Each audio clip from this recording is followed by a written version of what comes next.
I just went out and did it because I was like, this is a thing that people do and they're really proud of it when they do it. And so I did it. I felt normal. I wasn't dying like I was when I did a mile. And that in itself just became this like, maybe I do love this thing. Like I love this feeling that there's a lot of layers with love of running. It's like I did this thing and I accomplished something that was very hard and I went out of my comfort zone through a lot of that run and I accomplished this thing. And then there's like, I feel so much more connected to my body. Whereas before when I was so overweight, like I had no idea what was going on. Like I almost wish like sometimes when I have a stomach ache now and I'm so in tune with that stomach ache, I'm like, I know it was because I had Brussels sprouts 2 hours ago. And like before, if I had like a pizza the night before, the next day I'd be like, yeah, I'm fine. But like if I were me in my body now back then, I wonder if I would have been like, oh my God, this is awful. I'm in so much pain. My head's in a fog. Like I always wonder that because I don't know, maybe I was just so numb to it because that was a daily thing that was happening. And I mean, I was eating out for every meal. I was having 2 meals at once, you name it. And now I'm so in tune. I'm so aware with what I put into my body because I see food so differently now than I did back then.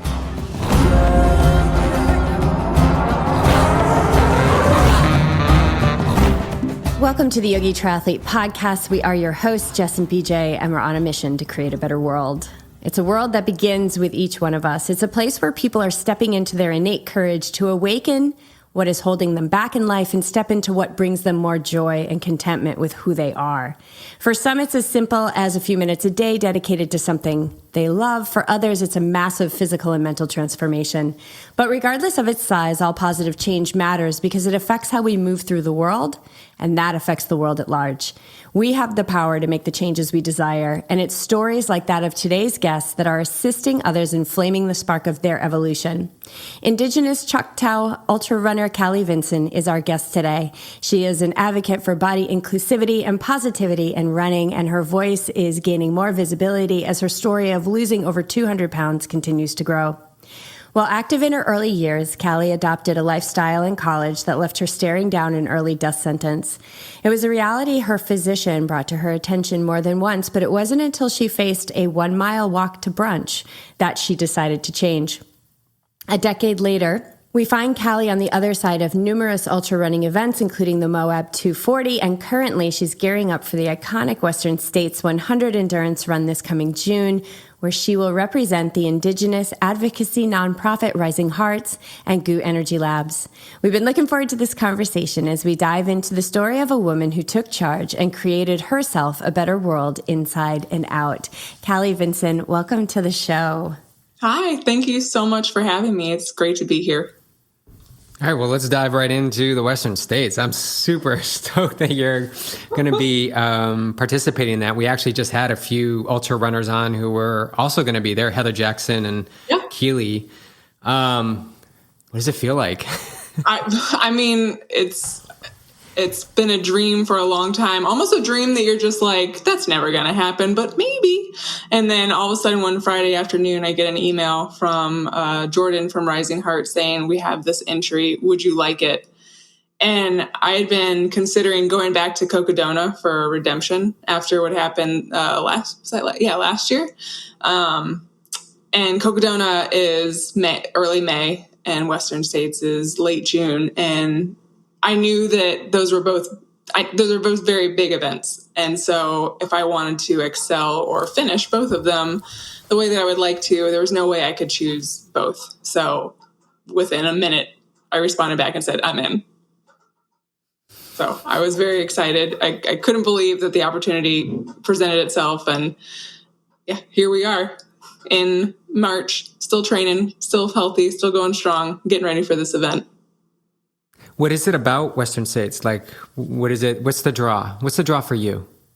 I think the draw for me is, and I was talking to Jordan about this, what was that, yesterday? And it didn't really cross my mind until yesterday. But when I was at the very beginning stages of my weight loss journey, I think it was right after my first race, which was the 2016 Chicago Marathon. I was sitting in the doctor's office for, just a regular appointment.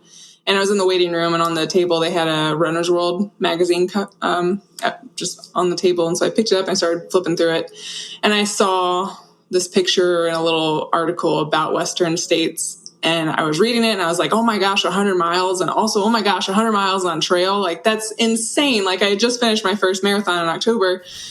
And I was like, how in the world are people doing this? And so that became my intro, actually, Western states, into ultra trail running. So I was saying yesterday, this is kind of coming full circle. And that first just glimpse of the ultra trail running world is now something that I'm actually training for. So I think the specialness is that it was in the very beginning of my journey, and now here it is, a race I'm actually going to do.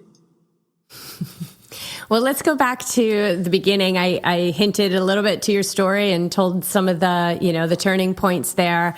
But, these warnings that you were getting from your doctors, they weren't making you change. Mm-mm. No. But was there, were there times in the middle of the night or when you were by yourself that maybe some of that information was seeping in? Like, was there any kind of fear around what they were telling you?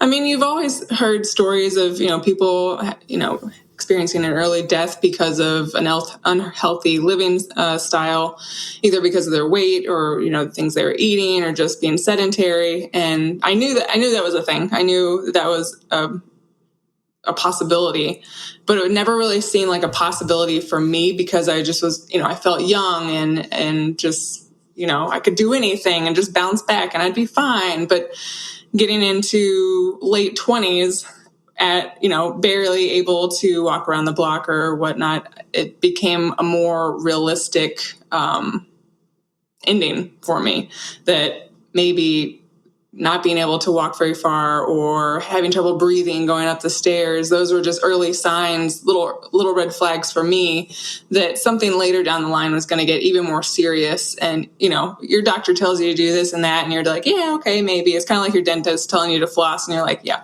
gonna do that.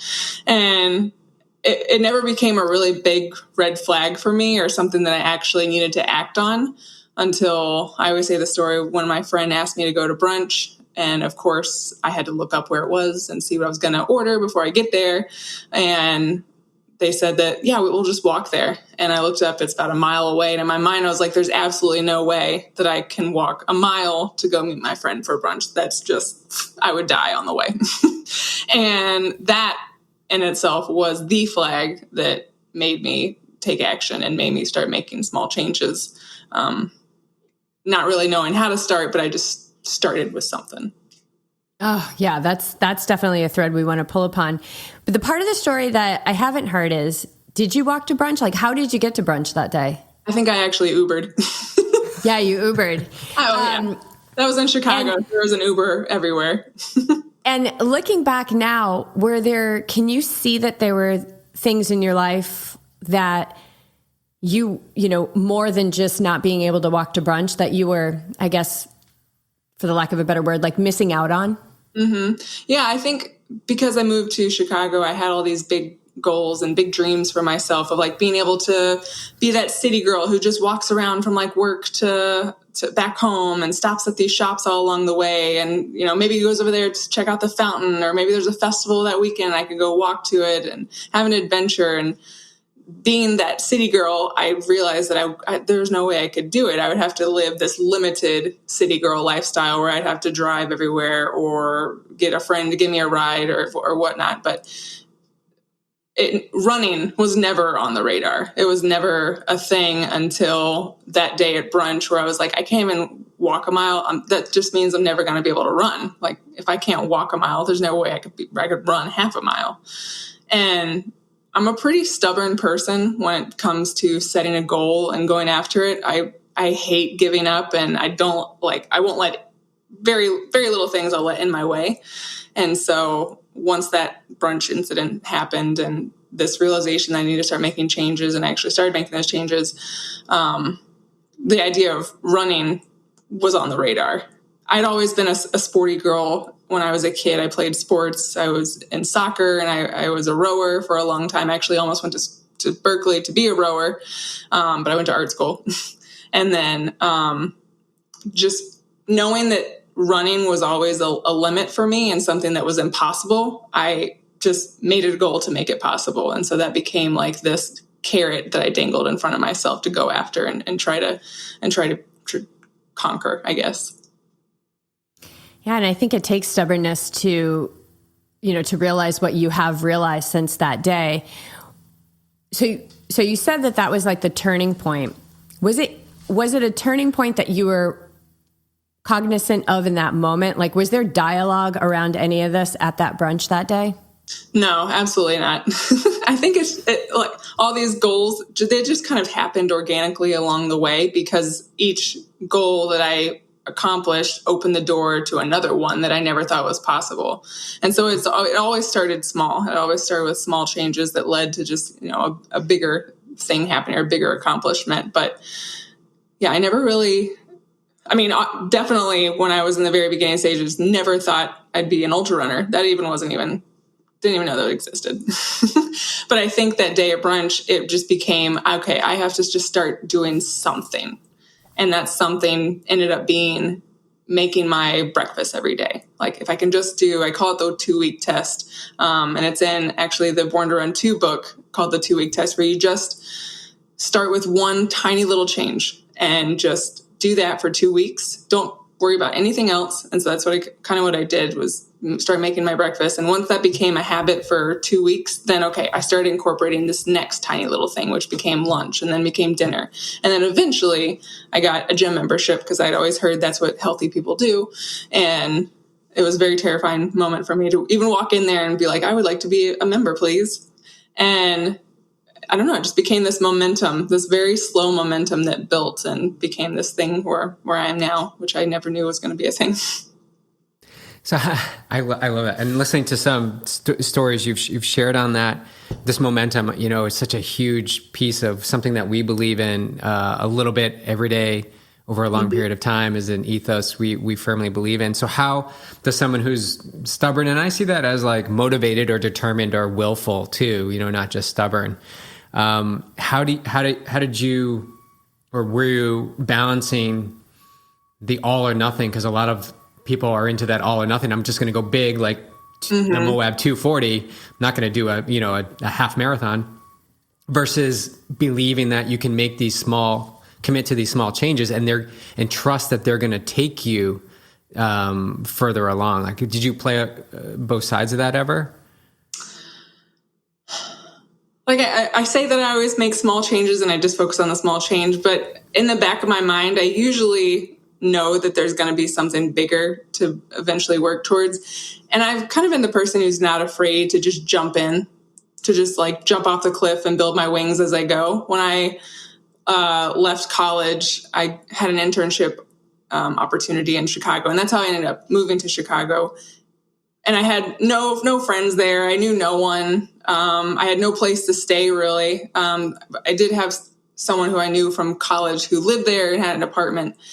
And I told my mom, like, I have to do this. And I packed 2 suitcases and I just crashed on his couch for like a couple months. And eventually I had like a place, a little bedroom in there. And I got like a blow up pool floaty from Walmart. And that was my bed for like 4 months or something. I just kept figuring it out as it went on, and I knew that I wanted to go after this thing, which was being a city girl in Chicago, and I just figured it out on my way to that accomplishment, I guess you could call it. But yeah, I don't know. No, that answers it. I love that you can play in both worlds. I love that the mentality isn't an all or nothing mentality. Like, you're firmly gripped on it has to be everything or it's got to be nothing. Mm-hmm. And I think you can have that big goal, whatever it is, your internship, Chicago girl, 240, but there's so many things that need to happen day to day, presence, aware of it, build momentum. Yeah. I think that's what's become my quote unquote motivation while I'm trying to accomplish something, is putting that big carrot out there to work towards. So for instance, it was Moab 240 for a while. I knew that you just can't jump right in and go for it, but doing those small little steps along the way to build up and learn and grow and just start becoming the person who would do that big thing at like moving to Chicago or running the Moab 240.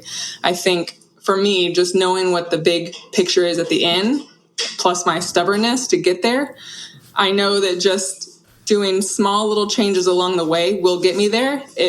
What those small changes are, I just know that I'm going to figure it out along the way. I don't know how, but when I get there, I'll figure it out. So you've got this really strong will and determination and stubbornness and stubbornness in a good way. I'm sure it's been your enemy too, but where does this drive come from, or what inspires you to continue to move forward? I don't know. I don't know where it's come from, but it's been something that I guess I've always had that little personality trait. Even as a kid, my mom would even tell me, like, even when you were young, like if you set your mind to something, there was no stopping Callie to get what she wanted. And I think that was just something that I did as a kid, and it's grown into something that I keep doing as an adult. But there's just something about giving up that I just don't like. I don't know. It's so hard to unpack or explain, but I don't know. The only way to put a label on it is just I'm stubborn. So let's talk about how you got into running. So you joined the gym, and this, I'm assuming, is another thing that you had no idea what to do, but you got the gym membership, which was the first step. And what did your gym experience look like? So like I said, I was into sports when I was a kid. And when I got this gym membership, I knew I was not going to go on the treadmill, but I would get on the elliptical. That seemed approachable and doable. And so I would start with just like 30 minutes at a time, get on the tread or the elliptical, sweat a little bit, and then run home. Get out of there. Definitely don't go in the weight room because that was way too intimidating. But I just kept building up. I would do, 30 minutes on the elliptical, maybe 45, and then I'd build up to an hour. Maybe I would do the elliptical and then start doing the Stairmaster or something. Maybe I would stretch a little bit before and after. I was really learning everything as I went. But it was maybe like 3 months after this consistency that in my mind, I was like, okay, we're going to do this running thing. And I started with my block that I lived on in Chicago, and I would just try and run around it without stopping. And I would only do this in the very early morning or late at night when it was dark, because I never wanted anyone to see me or to judge me of what I looked like running, because I'm sure it just didn't look like what a runner would look like. And so I would do that early morning, and it took a long time for me to build up to just run around the block without stopping and not feeling like I was going to die afterwards. I had absolutely no idea what pace meant. I had no fitness watch. The only like good decision I made was going to a Fleet Feet and get them to find a shoe for me. And I got the Nike Pegasus. Was that? Yeah, it's Nike Pegs, the like OG running shoe. And I remember they were neon green and I loved it. And I kept doing that until I, went around the block and wasn't stopping. Then I would add another block, and then I would add another block, and just keep building and building, and just finding myself in love with this thing called running, this thing that I had always hated. I mean, that's why I was a rower back in high school, because you're in a boat. So I figured there's probably a little amount of running to it. I did not like running at all. When I played soccer, I was always the goalie, because the goalie stayed there and didn't run back and forth.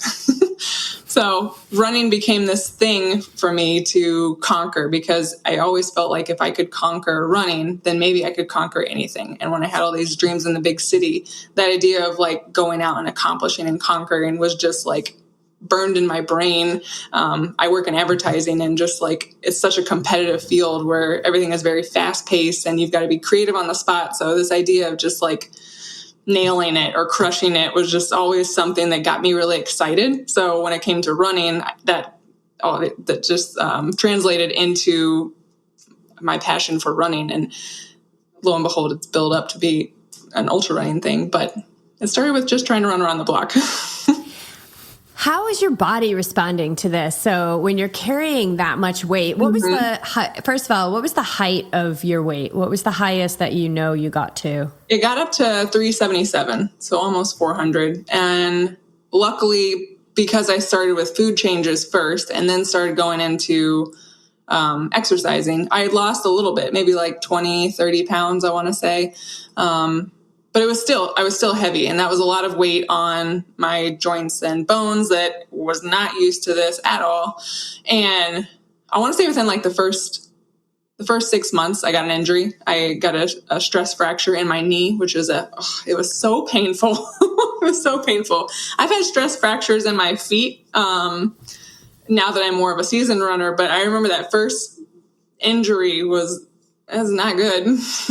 Went to the doctor, had my scan. They told me what it was. I was off of running and exercising for a bit, but once it was healed, I still had to keep after this thing and figuring it out. So I would do more research, looking on like Runner's World or whatever kind of site I could find to just find a running plan or some kind of, I don't know, science behind building up, or pace, or shoes you should wear, or clothes you should be wearing, or running form. I looked at so many YouTube videos on running form just to see if I was doing it right, more so, and then also if like I could do it better.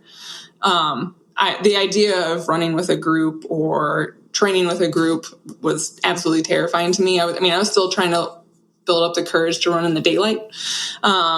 But I eventually got confident enough to run the treadmill at the gym in the daylight or right after work. And it just became this thing that kept building with like confidence and distance and speed all at once. Did it have any impact, being in advertising and creative, like did it have any impact on the way that you navigated work? Because as you build up energy and this confidence, like your creativity juices must be flowing. Yeah, I definitely felt a confidence boost more and more as this journey went on, and presenting, because when you're in advertising, I work on the creative side as a writer, you're constantly pitching your ideas. And these are like your babies. Like you spent the weekend on this idea and you believe in it. So going up in front of a room of people, of your peers, and presenting it and hoping that they love it. I mean, it takes a lot of confidence and it takes a lot of guts to just like get up there and talk about it and hope that people love it. The more and more this journey progressed, the more confident I got in doing that. My presenting skills got better because I was more confident. I wasn't timid.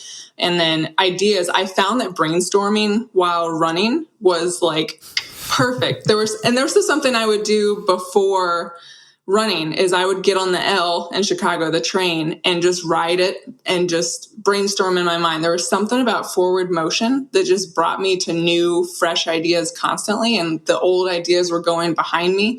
I don't know there's something there, but I translated that to running and kind of doing two at once on weekends. And it was kind of interesting to figure that out. Oh yeah. That's like, all the great ideas come when you're running, and that is like, oh my God, I got to remember them. Nowadays I have at least like 5 different notes in my phone for just ideas that I have with running, with like social media, whatnot. I mean, it's a hodgepodge mess in there. Yep. That's the brain on running. Yeah. How is the reception at work? You're making this massive transformation. Were people supportive? Did you ever feel like anybody was like jealous of the success you were having? I never really felt like anyone was jealous. I felt everyone was very supportive. I'm trying to think where I started. Yeah, when I first started my running journey, I was at a very small shop. And it was probably like a creative team of like 7 people, very tiny. And everyone was just so supportive. And my art director partner, she was always like, oh my gosh, because her and I, we were almost like the same, both overweight. We like ate the same kind of stuff. We'd always go out to lunch and get what we wanted and come back and eat and just like have a time.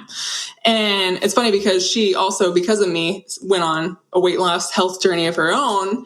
And like her and I still like share stories about that. But anyway, everyone at that agency was very supportive. And I went to a big agency, Leo Burnett, and everyone there also hugely supportive, loved it, loved hearing my running stories. One of the other art directors was also in for the Chicago Marathon. So we would share our stories together, like, oh my God, I did my long run this weekend. How far did you go? And just it was just became a thing where like everyone was so invested in the journey because it was leading up to like, oh my gosh, guys, I signed up for a marathon. And they were like, what? So it became this thing that we would talk about in creative meetings when you're just, like shooting the shit or whatever. But it was very nice to have that supportive community that wasn't a part of running because I hadn't built a running community yet. I only had my peers of creatives. So it was very interesting. Do you feel like you've kind of created this, not on purpose, but just because of your own energy and focus? Like you've created this environment around you that actually supported every move or every moment of progress that you made, like because your intention was so strictly like, I got to go for this big thing. You sort of manifested the whole experience. Yeah. I don't know how that community came about. I think it was, when you're a creative in advertising is your whole life. And I remember when I first started in the advertising world, I was so invested in just like climbing the corporate ladder, like putting all of my energy and even energy I didn't even have into this one thing. And now I was the one person in the creative team who found this other passion and was balancing both. And I was happy at both. Like I was happy both in this crazy industry of advertising. I was happy both trying to be a runner, trying to do this whole new thing. And I think just like someone within our world branching out and like trying something new and just like blending your two passions together, how many passions you have, I became like an inspiration piece, or maybe to other people to go out and find their passion or go out and find something to balance this lifestyle and find a more sustainable lifestyle too. So maybe it just became an organic community, I hope. Can you feel into like the turning point where, because you're saying like, I was running around the block just trying to get to a point where I didn't feel like I was going to die afterwards, to now where it's like you love it and you light up when you're talking about it. And I've been watching your videos and your reels, and they're funny, and there's so much of you that's coming out now through this. And do you remember, like, what was the turning point where it became like, okay, I have to lose weight, I might die, can't walk to brunch, got to get around the block before, without dying, to I love this? Mm-hmm. I think it was around the point where probably when I actually signed up for the marathon, because I remember when I did that, I had just one day set out, and this was before I even had thought about a training group or running with others. I went out and ran 13.1 miles because I had heard that's what a half marathon is. And I just did it on my own. I was probably wearing all cotton head to toe. I didn't have a hydration vest or anything. I had my like Puma fanny pack that was filled with like nuts or dry oatmeal or who knows what. I didn't even have a water bottle. And I just went out and did it because I was like, this is a thing that people do and they're really proud of it when they do it. And so I did it, and I felt, normal. I wasn't dying like I was when I did a mile. And that in itself just became this like, maybe I do love this thing. Like I love this, a feeling that there's a lot of layers with love of running. It's like, I did this thing and I accomplished something that was very hard. And I went out of my comfort zone through a lot of that run, and I accomplished this thing. And then there's like, I feel so much more connected to my body. Whereas before, when I was so overweight, like I had no idea what was going on. Like I almost wish like sometimes when I have a stomach ache now, and I'm so in tune with that stomach ache, I'm like, I know it was because I had Brussels sprouts 2 hours ago. And like before, if I had like a pizza the night before, the next day I'd be like, yeah, I'm fine. But like if I were me in my body now, back then, I wonder if I would have been like, oh my God, this is awful. I'm in so much pain. My head's in a fog. Like I always wonder that because I don't know, maybe I was just so numb to it because that was a daily thing that was happening. And I mean, I was eating out for every meal. I was having 2 meals at once, you name it. And now I'm so in tune. I'm so aware with what I put into my body because I see food so differently now than I did back then. So that's another reason why I love running, because it's connected me to my body so much. And then I also love running because it's brought me to this community that I had no idea existed, and everybody supports each other and everybody loves what everyone else is doing. And like, if you're going to go out and set a 200 FKT, you go do that 200 miles, and people are just so supportive and happy. And maybe it's the endorphins and serotonin, but it's another reason to love it. Yeah, totally. We're all addicted to those chemicals that get released from the brain, for sure. Where did the reframe happen with the food? Where did it look like going out was doing this, but then like, oh, well, there's spinach and broccoli over here. It's like, where did that shift happen? I think it happened maybe like after my first 100 miles, after I lost my first 100 miles or 100 pounds. I started just seeing food differently. And I think that's because I've started doing so much research in food. I was like, wait, if I eat this vegetable, it's going to do this, this, and this for me, versus if I go get McDonald's French fries and dip it in mayo, it's not going to do any of that for me. I know. It's European, apparently. But I started seeing food differently, and then connecting, see how I see it and knowing what it was doing for my body, and then also feeling what it was doing for my body. This connection just became so strong and so attuned that then I just started to become so aware of whatever I was putting. And there, I mean, it became a point where I like, it went, I'm a person of extremes. So it came to a point where like, I was so aware that I would never go out to eat. I would never order out, like even like on a day where I was just like, oh, I would love to just have like a salad from this restaurant. I wouldn't even do that because I didn't know what salad dressing they were using. But I've found balance now. But along that journey, it went both ends of the spectrum. But yeah, I lost track of what you. Yeah, it sounds like your perspective shifted from like, I don't know what you thought food was before, but it's certainly shifted to food as fuel. Yeah. Oh, yeah. Before, food was just a pleasure. It was just that serotonin.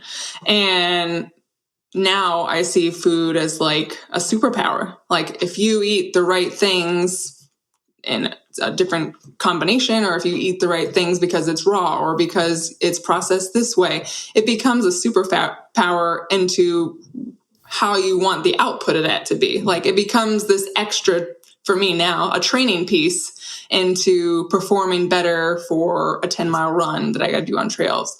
Or it becomes something that just like heals my headache. It becomes this thing that like gets the most out of my body now. Well, staying with the topic of fuel, I know you're paired up with Goo Energy Labs, and they support us. They support Team Yogi Triathlete. They have for years. They're incredible. We've gone up to their, place up in Berkeley and toured it all. And so, yeah, what's your experience been like using their fuel and also just the relationship with them? Oh my gosh, they've been so supportive of what I'm doing and training for Western States. And even before training, like, because I'm on Instagram a lot, I would always follow what they're doing, and they became, aware of what I was doing, whether it was training for Moab or some other race. But yeah, I started using Roctane. How long ago was that? 2 months ago or so, whenever I started training, 2 or 3. And I mean, I loved it. I knew after the Moab 240 that I wanted to start testing liquid calories, because I have such wonky stomach issues that are still undiagnosed, but solid foods were not working for me. And so I noticed that at Moab, I could get down liquids easy peasy. And so I've started looking into liquid calories, and then I started testing Roctane, and I was like, oh my gosh, this might be a game changer for me. And so I've started training it on taking it on long runs, and I absolutely love it. I love that there are so many different tastes and flavors that you can choose from. And then as little treats, like after my run, or maybe like towards the end of the run, I'll eat a stroopwafel, and those are, divine. Or sometimes I'll have them with my coffee, like afterwards too. It's like the little carrot to dangle just for that run. But I'm absolutely loving it. I used to get their Boone nut butters all the time. Those, the ginger one. So yes. Good. Oh my gosh. That they sent toast with some hemp seeds on top. Oh, yes. I know they don't have it anymore. I know. Devastated. I'm always the type, because I love cooking. I've always loved baking and cooking to try. If I love something, I try to remake it. I try and figure it out from scratch. So I might have to just start figuring it out so I can have it still. Yeah. Let me know if you Next figure it business out. venture. That ginger nut butter they sent us like a couple cases of that for one of our camps. Oh my gosh. And there was leftovers. There are and people coming back from yeah, more. people were like showing up at our door. They're like, getting you more of that nut butter. I'm like, yeah, I got a chai. I got a chai. Yeah. You want a chai? Oh, that one's so good. I know they sent us some. So what was that? 2020. I crewed my friend on a run across the country, and Goo partnered and helped with that. And they gave us a bunch of nut butters, and I'm pretty sure I ate all of it and my runner didn't because I'd be in the RV just kind of waiting and like, well, I got to eat breakfast too. So it's been. What was the weight loss? Did you feel the imbalance in the body? Like the equilibrium, was that thrown off a little bit? What do you mean?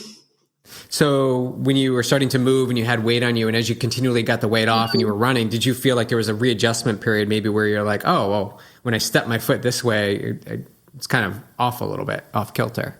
If there was, it was very, very slight, just because the journey itself was, what was that, like a year and a half? So over that, I would be so proud. I'd lose like 8 pounds in a week or something. This was like in the beginning stages, not towards the end.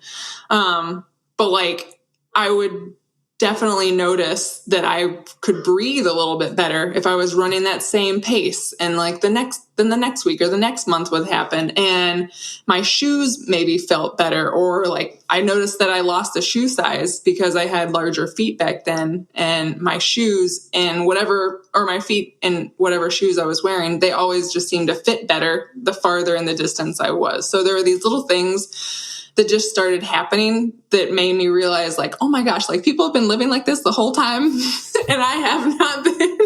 It's like, you guys had it made.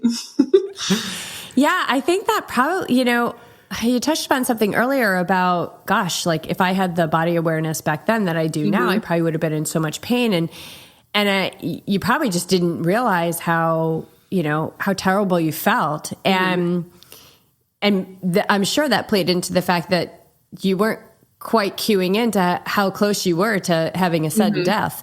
Yeah. Was there a forgiveness process that you went through, knowing how you feel now and all that your body does for you and how it shows up? And it was showing up for you so big back then as well, keeping you going, keeping blood pumping, keeping your heart going.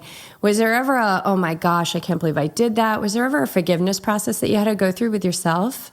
I think I'm still going through it. Because back then, if there was a photo taken of me, instantly deleted because I just couldn't bear to look at it. I didn't want to see myself from other people's eyes. I could barely do that from my own eyes looking in the mirror.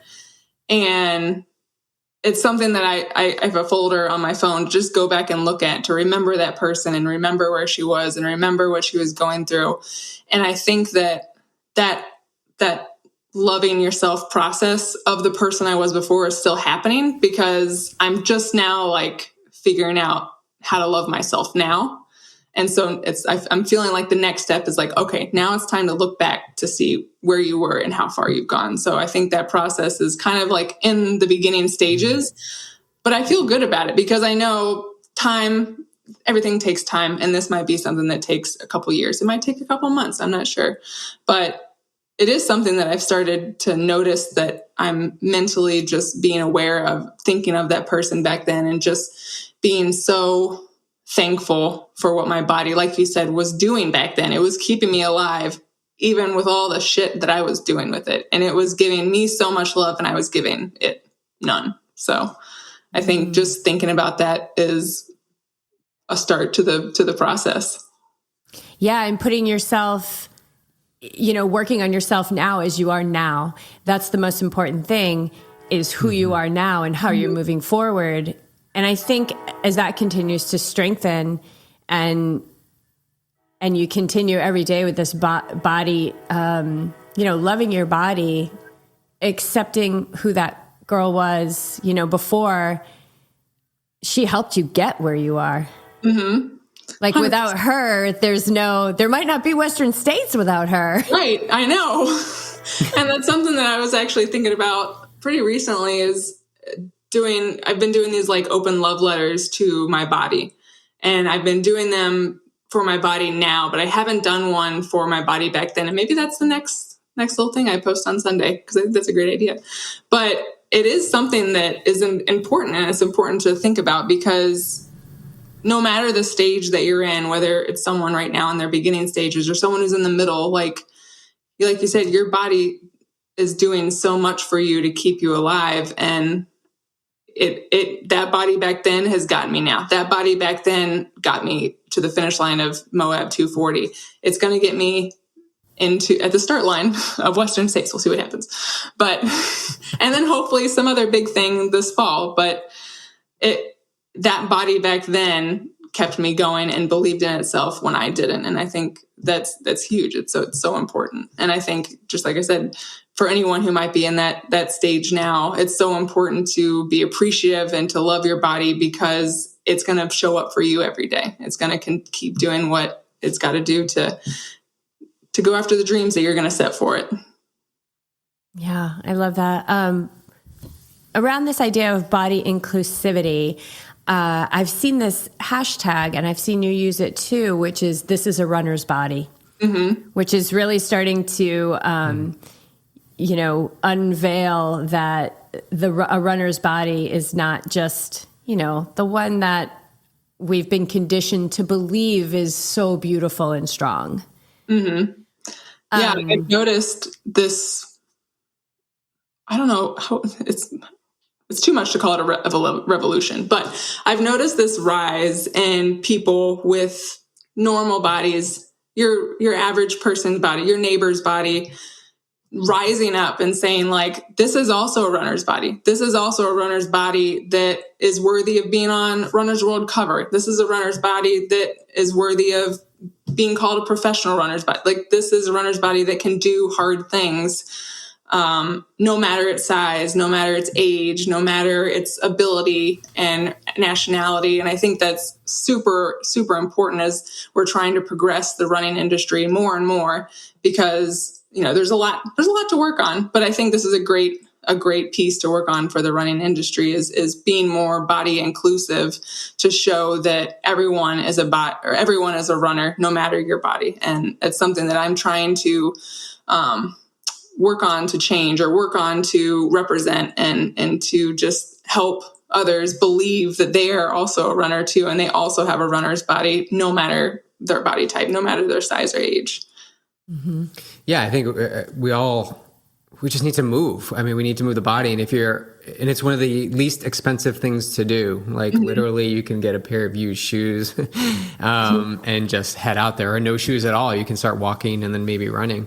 But if you've got that stigma of, I can't do it, if you're already behind the wall of like, I can't look like that, so I can't be a runner, then you're already selling yourself short. And so it's sort of like a remarketing opportunity for running. It's like a rebranding that needs to happen. Yeah. And if we can start to see that, like, just move the body a little bit more, we can all do it. Maybe we wouldn't be fighting these other things that we're working through, like the food system and stagnation and not moving. Yeah, I think that's really powerful. I think we got to continue that rebranding. 100%. And I think it starts with just representation. I think it starts with a lot of these brands representing a runner's body, all runners' bodies. And I've seen a lot of brands do that. And I think it's amazing, because the more we say it, the more it becomes a norm. And my dream is for any body to be on a magazine cover, and for it to not talk about a runner's body, for it to talk about like top tips for running, for training for your marathon, for a normal body to show up on another magazine cover, and to not talk about like body positivity, but to just move past it and to start talking about what any other magazine cover would talk about if it was the cliche runner's body. I think getting to that level is like the carrot that we've got to get to. Yeah, like absolutely. That. And I actually think, wasn't it Ultra that started this whole hashtag? Mm-hmm. Yeah. How did you catch wind of it? I forgot who I saw posted it, but it was maybe like a year or so ago. And those words verbatim weren't in my mind, but that idea had always been in my mind. And I was like, this is genius. Like, this is the statement that needs to be talked about and needs to be talked about by so many to just help make it a norm, to help progress the industry, because so many people feel like they don't belong or don't feel like they're worthy of calling themselves a runner because they look a certain way, because they're not represented in a magazine or in a social post or what have you, or they don't have a documentary on them. I actually just sent an email about this today. Like, the running documentaries that you see on people going after these huge things, it's always about like the elite runner, or it's always about super fit looking runners, but it's never about like the mid packer or the backup packer who are also doing this very challenging thing. And they're going to experience, obstacles along the way, and it's going to be a great story. But your average person is never being represented in a lot of these different spaces. And so I'm trying my best to push it and to progress it and help inspire others to go after running because they feel heard. I love that. And it's actually making me think, and perhaps you'll want to check it out. I'll send it to you. A woman that used to coach with us, she it's a 10-minute documentary on her return to Lake Sonoma 50. She didn't make the cutoff in the first one, and it's amazing. And it's called More Than Enough. And it's all about it doesn't matter. It's the finish line's not what makes you enough. Like, you're more than enough simply because you exist. Yeah. It's really beautiful. I think you might like it. That would be amazing. Yeah, absolutely. So to somebody who is in the stage of like only running in the dark, wearing a long sleeve shirt when it's hot out because they don't feel comfortable with taking it off. I can sit here and say where they are is perfect, and, and to stay curious and to not rush anything, but to also be brave. What would you have to say to somebody like that? Because you've been through these phases where you only ran it dark because you didn't want anyone to see you. Yeah, I think there's two things, and they're like both ends of the spectrum.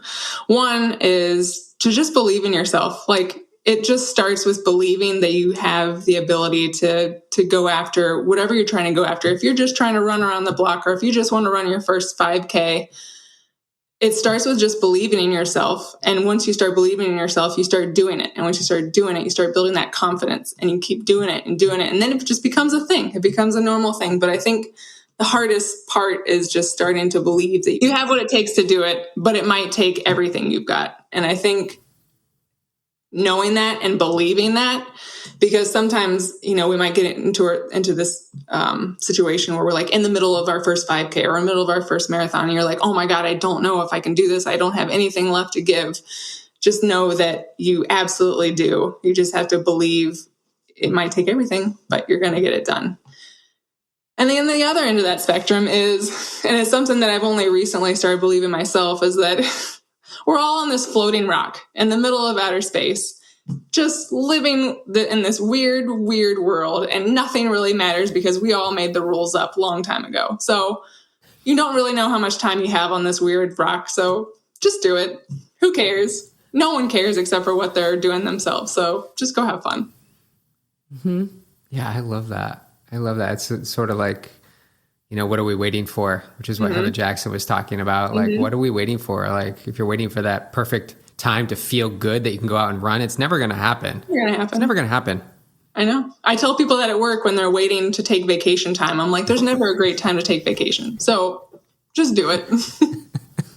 We'll find a way to make it work, but just go. You need vacation.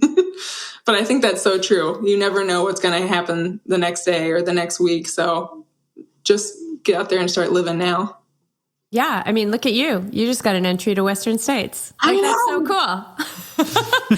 And that's how it works. Like, it doesn't, like, we think that there's a way that it must work. And I think it's so important to look at that in all aspects of our life. Like, are we going down a road, we're waiting for something to happen because it's got to happen this way, then we are blocking out all the other possibilities that are just waiting to come in.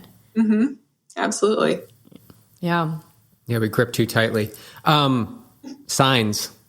signs. You talked about, I love this. You talked about the magical inchworm that appeared in the on the trail as you were running, and it sort of reframed things for you in your mind and gave you some perspective. What are there other signs that you've seen? I think she needs to tell that story. Okay. People are gonna be like, "What's the inchworm?" Yeah. So you can tell the story. Yeah, it was during the Moab 240. I mean, this was going up the second really, really, really hard pass. And I mean, it was maybe getting into day 3, I want to say. I was tired. And I know I have like a 4,000, 4,500 climb day and getting up to 11,000 feet too. And I'm just like with my boyfriend, Scott, who was pacing me at the time, who was also going to be at Western States. We're going so slow that I can see this tiny little inchworm in the middle of this trail. It's probably like it's the size of a dirt road. So it wasn't like a single track. It was road. Tiny little guy. And like classic inchworm style doing this little maneuver across the trail. And I stop and I get down. I'm still regret not taking a picture of this thing. And he is just inching his way across to the other side of that trail. Who knows where he's planning to go, but he's trying to get to the other side. And I just like stopped and I was like, you know what, this guy, he's doing it. Like he's actually believes in himself, and it's going to take a long time. It's going to take a shit ton of time for him to get across to the other side of this trail, but he's getting it done. And I was just so inspired in that moment by this little inchworm, because he was just making it across 1 inch at a time, literally. And he became my little like cheerleader, or my little spirit animal for the rest of the run. And I still wish I had taken a picture of him. Yeah, you need to make a little inchworm shirt. Know. It was like you couldn't have like asked for a more cartoony looking inchworm. He was like a pale green, just like it was beautiful. You have glasses on and like a backpack. Exactly. Little backpack. He was ready to go. It was so cute. Yeah. Any other? Continue BJ's question. So, any other signs like that you've seen that you can recall that have like maybe shined a light on a direction to go or a path to take? Oh gosh. I can't think of any at the moment. Well, that's a good one. That's a good one. And the brunch, having to walk a mile, that's kind of a glaring notification of life. That was a great red sign. Yeah. I'm trying to, I don't know. I'm sure there's many along the way, and there will be many to come as we continue to pay attention to life. Yes. As we begin to wrap this up, I just want to touch upon Verna Volker's organization, the Native Women Running. We had her on the podcast, episode 255. Just, wow, an amazing story. Wonderful, like, so strong, such a strong woman. How did you get involved with them? So I discovered that community as I was moving to Phoenix, because I knew that I wanted to just dive more into my roots and to just be a part of it in any way possible. And I looked up Native, and I think I looked up running, and that account popped up immediately. And I just started scrolling and looking, and I was so inspired by what she was doing and what was happening in this community of these amazing women just coming together and raising each other up through community. And so I just started, like commenting on stuff or liking stuff and just trying to get involved as much as I can. And Verna, we ended up like talking a couple times, and I was looking to get into Cocodona. And this is when I like really started a conversation with her. But she asked me, she said, I have an entry into Cocodona. Do you want it? And want it through Native Women Running? And I was like, absolutely. And so that became like this, I don't know, this gleaming moment for me where I felt so proud and so honored to go into this huge race while representing Native Women Running and just showing everyone out there who might be Native or getting into long distance running also, but just showing them that it is possible and we do belong in this space and we do have a voice and we are worthy of being here, just like any of these other people who are here. So it was a great moment, and I hope to continue doing more advocacy for them or for Rising Hearts, because that's who I'm partnered with for Western States, and I'm so excited. But yeah, I've been loving just using this, and I hate using the word platform, but using this voice on social media to advocate for things that I actually believe in or that I'm passionate about, and just using it to, I don't know, to just help do more good in this world. Love that. So wrapping it up, Western States, a couple months away. Terrifying. No, I'm excited. I was going to say one word. Is it terrifying? I think it's unbelievable. Yeah. Like, it's unbelievable because I'm actually in it. Unbelievable because I'm actually training for this race that I once thought was like, wasn't even real when I first saw it on that doctor's table. And just unbelievable that it's going to happen. And I have a great coach, my boyfriend. He ran it last year, finished 10th place overall. He's running it again and is a running coach. And he's helping me. He's giving me all the inside tips and making me go on way too many uphills. But I get it. I know it has a point. But it's been a really great training process so far. And we're both actually doing the Crown King Scramble 50K next Saturday together as a training run also for it. He'll probably win. I'll probably finish close to last, but it'll be a great training run. But I would also love to know if there are any other couples running Western States this year. I think that would be so interesting. Oh, yeah. All right, audience. Callie just put it out to you. Let us know if you know of any couples that are going to be out there. Power couple challenge is smack down. Who's going to show up? Hey, a long time ago, somebody told us that, couples that play together stay together. And it's, been over a quarter of a century and we're still going strong. So it's true. Keep having fun. Callie, this was awesome. So love talking with you. And we'll be watching you at Western States, and great to be connected with you. Just keep living the demonstration, keep being raw and vulnerable and honest for others, because it's so important. It's a shining piece of your strength, and keep sharing it. Awesome. Thank you.